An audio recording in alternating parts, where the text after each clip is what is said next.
Alright, welcome back everyone.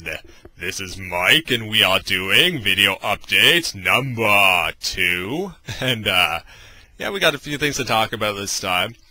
First off, I should say thank you to everyone who commented on the first video. Yeah, I got a lot of positive feedback and I just wanted to say I really appreciate it, and yeah, thank you very much. That was awesome. Super cool indeed. And you probably noticed I ditched the hat this time. I also shaved the beard. It feels a bit weird at first because I've had it pretty much all winter. But now that winter is finally coming to an end, I don't need the barrier between my face and the chilly Canadian winds. So it is a nice change actually. But the main topic of the video is 2 games I'm thinking about LPing next. First off, I was flip-flopping a lot between different games because I kind of want to keep a balance between older games and newer games, and there's so many I want to do. Like, I want to do really old NES games, for example, and SNES games.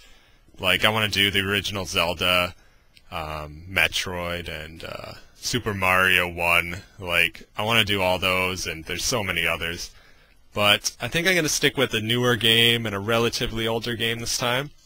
But first off is Amnesia, because after doing Dead Space 2, I've been kind of in the mood to stick with the horror theme a little bit. I really enjoyed it, and Amnesia is supposed to be awesome. It's a relatively cheap game, too, to buy. It's supposed to be a good story, really atmospheric, and I guess it's supposed to be really scary too. I guess we shall find out. It's supposed to, yeah, just be a great game, and small development team made it.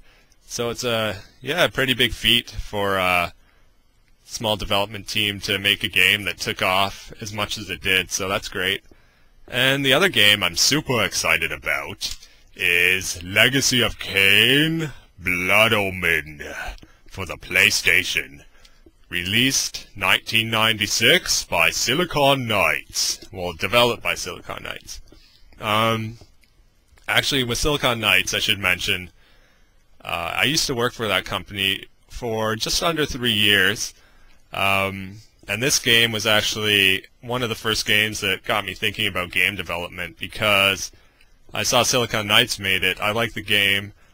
Silicon Knights was close to my home, so I figured when I was young, hey, maybe I can go to school for something to do with game development, like computer programming, and maybe I could work there one day. So I went to school and everything, and I got out, and my first job was at Silicon Knights, and it was a great experience. It was really awesome. But this game has a lot of nostalgia for me, so it should be really exciting to play, and it's a great game. It's kind of like a vampire, really gothic, kind of dark game. I don't know what century it takes place in, but it's more like medieval type setting, a lot of Old English accents, really good voice acting, music, gameplay, very mature game. It's going to be really good, really fun for sure. I know you guys will enjoy it, and I know you'll enjoy Amnesia too. And then maybe after that we'll go back to some more retro classic games. But I kind of want to read the back of this game a bit because I want to give you a better idea of kind of what the game's about. But before I do that, if you haven't heard of Kain or the Legacy of Kain series, I also have this, Legacy of Kain Soul Reaver for the PlayStation, rated teen. And you can see Kain actually right there, next to Raziel, this gentleman on the front, the main character of the game. And I think some more people are familiar with Soul Reaver, so just so you know, Soul Reaver originated from the original Legacy of Kain: Blood Omen. And yeah, it's just a great series all around. So let's get to reading this. Okay, here is our rendering of Kain. Actually, that's a pretty close likeness of him in game. I'm just kidding. That'd be pretty badass, though. Nah, not really. Alright. This game's kind of like a top-down action-adventure RPG of sorts. Let's give this a read. An eternity of midnights. You're the vampire Cain, damned to feast upon the blood of man. Steel yourself for an epic quest of vengeance that will drag you to the depths of depravity. Ooh. Explore the vast world of Nosgoth. Over 100,000 screens of adventure. And puzzle solving packed with 100+ hours of gameplay. That is a lot of hours. I don't think it's quite that long, but it is a big game. Slaughter 170 different enemies. With multiple weapon and armor power-ups in real-time combat. Unleash an arsenal of deadly magic, 21 eldritch objects and spells. Morph into different forms, bat, wolf, or mist. 25 minutes of full-motion animation, and hours of voiceover deliver a twisted storyline. Sounds grand to me. Yeah, it's a great game, though.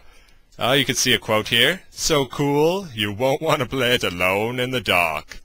I don't really get the connection there between a game being cool and being afraid to play it alone in the dark, but that doesn't really matter. It's gonna be great.